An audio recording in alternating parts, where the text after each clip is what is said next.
Hi folks, my name's LJ and I'm that leadership guy.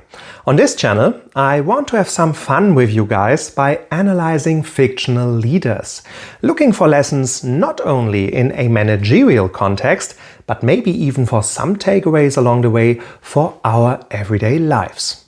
Today, I had planned to talk to you about a core concept in leadership theory, namely leadership by example.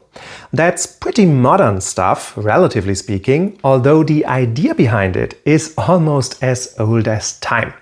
With that in mind, I initially thought about using none other than the Dark Lord himself as today's subject to demonstrate this important concept, but oh no. Not that Dark Lord. We are talking the OG here, guys. Darth Vader. That's a really powerful wizard who doesn't even need a wand to do his magic. But first you might be asking, what is leadership by example? Basically, it means that you as a leader demonstrate certain behaviors which inspire and guide your followers or subordinates. In other, more simplistic terms, and I told you the concept is almost as old as time, you just do what your parents always told you and go ahead as a shining example for the people you lead. So you might be asking now, why the heck was he thinking about Darth Vader being a shining example? Well, when I think about Vader, I see a guy who's always at the front lines. Do you remember where we encounter him for the first time in Star Wars A New Hope? Yep, he boards Tantive 4, which at that time is not a safe place at all, with Imperial soldiers being still engaged in battle with the Rebel Defense Forces, and as he enters the ship, his stormtroopers have only cleared out a few corridors so far. So there are fights going on all over the place, and already we clearly see how this leader is not afraid to be among the very first to enter a hostile environment, all in order to demonstrate his presence and personal engagement. So this same behavior becomes even more obvious when we're witnessing the famous trench run at the end of the same movie. Rebel fighters are closing in to destroy the feared Death Star, ready to unload their proton torpedoes. And guess who's right there, in the literal trench, alongside two regular TIE fighters? It's our man DV, aboard his very own TIE Advanced prototype, running the risk of being blown to pieces any second. Which actually almost happens when Han Solo attacks the trio of Imperial fighters from behind, leaving Vader to lose control over his ship and, in this case, lucky him, being unable to further engage in the lost battle. The third example, where we see Darth Vader leading from up front, is the assault on Hoth in The Empire Strikes Back. This time he doesn't waste a second to be among the first to enter the Rebel HQ, following only a small handful of snowtroopers into the ruins of the siege base and not waiting for his troops to clear out at least the immediate battle zone. He even witnesses firsthand how the Millennium Falcon just escapes. So what do we learn from these examples? As I said, I initially interpreted Vader's behavior as a great example for a leader who inspires his troops by going ahead. One who takes the initiative, setting a high standard for his soldiers, always willing to demonstrate his presence, fearless in the eye of the storm. But guys, as you might already have figured out on your own, I was entirely wrong. It was actually when I started thinking about where Vader came from, considering his depiction in the prequel trilogy. I know, probably not the best movies to boost my credibility here, when I noticed that maybe I was on the wrong track. Suddenly, I saw Vader not so much as a leader who goes ahead to motivate, but as someone who just can't let go of day-to-day business.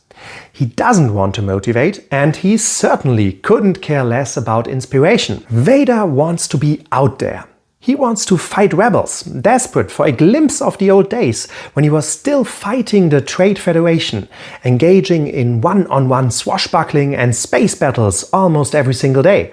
And of course, being the guy that he is, he wants to control everyone and everything around him. So, naturally, I scrapped my script with all the nice phrases about inspiration, motivation and fearlessness, seeing Vader now clearly for what he is. The opposite. in many ways the very antipode of leadership by example. Vader is a micromanager, and a poor one at that. Not only does he exert a very tight control, a literal chokehold, if you don't mind me doing that stupid joke, over his officers, having very little patience for failure or stupidity, he also constantly interferes with their decision-making. Like when he had Admiral Ozzel set the course for his system, overruling the Admiral's, albeit wrong, assessment of the situation. And last but not least, as we have just seen several times now, he just cannot let go.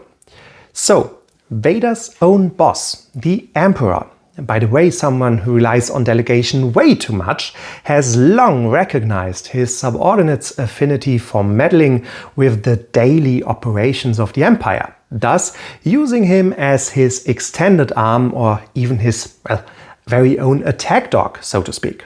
This is not only clearly shown in the original trilogy, but also in the extended universe. For example, in comics, where Vader personally conducts the investigation into who was the pilot that destroyed the first Death Star. Mind you, the Empire did not yet know the name of Luke Skywalker. And how should they have? In short, Vader is not only used to being in the front line of attack, he really wants to be there. Maybe he even believes that without him, everything might just crumble, and rightfully so, as we will see later on.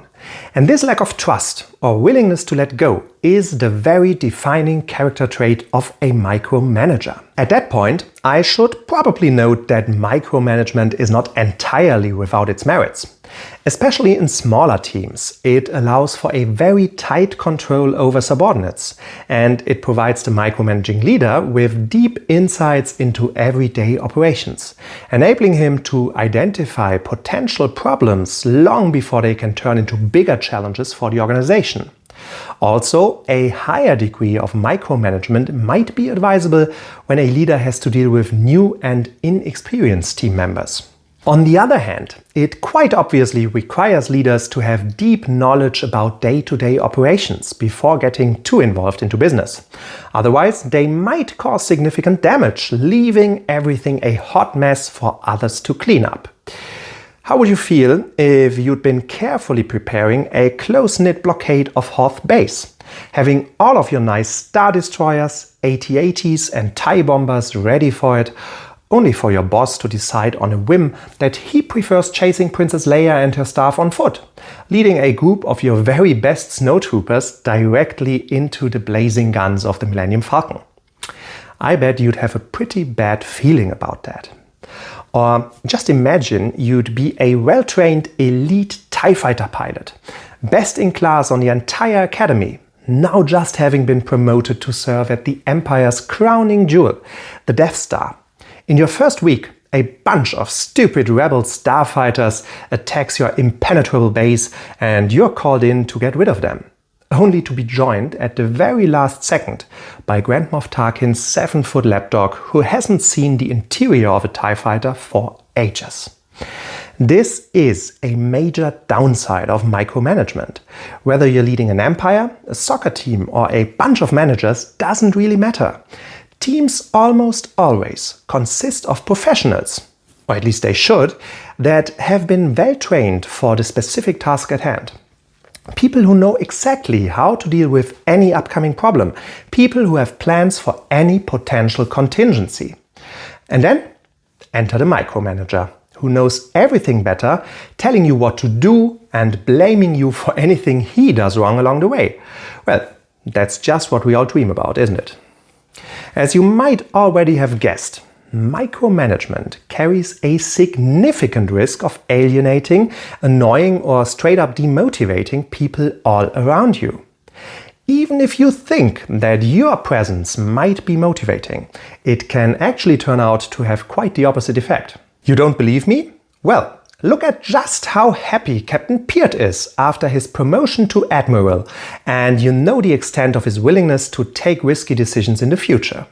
At that point, it might be a good lesson to briefly compare the leadership style of Darth Vader to that of an extended universe character many Star Wars fans have grown to love and who we will certainly see again sometime on this channel in the future.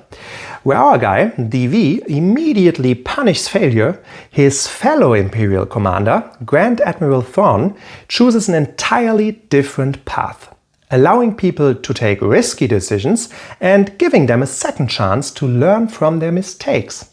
Then again, how do you want to have your followers learn from their mistakes if you take all of their decisions out of their hands? Obviously, being known for a micromanagement approach can also carry significant risks for the leader himself. The closer you move to the front line, the more you are at risk of taking harm. Vader's love for entering any hostile environment as one of the first Imperial foot soldiers exposes him to the risk of physical damage, maybe even death. For modern managers, this might be a more negligible risk as long as we're not talking military organizations. The far more realistic risk here is having to take the responsibility for your uninformed decisions or your team's poor performance when everything goes south in a project. Micromanagers have to accept this blame or try to shift it to their followers. I think you can imagine what effect this would have on employee satisfaction or turnover. Apart from that, we should not underestimate the consequences of micromanagement on mental health.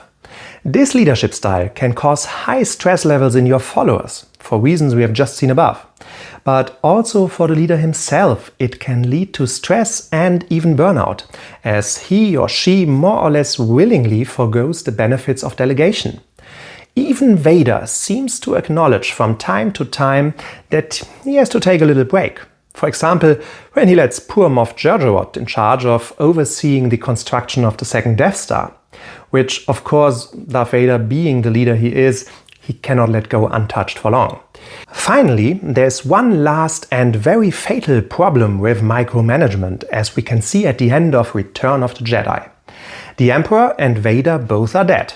The flagship Executor is destroyed, and after the Death Star is blown up, a huge Imperial fleet, still vastly outgunning the remnants of the rebel forces, just falls apart and disperses all over the galaxy without a strong leader providing minute instructions.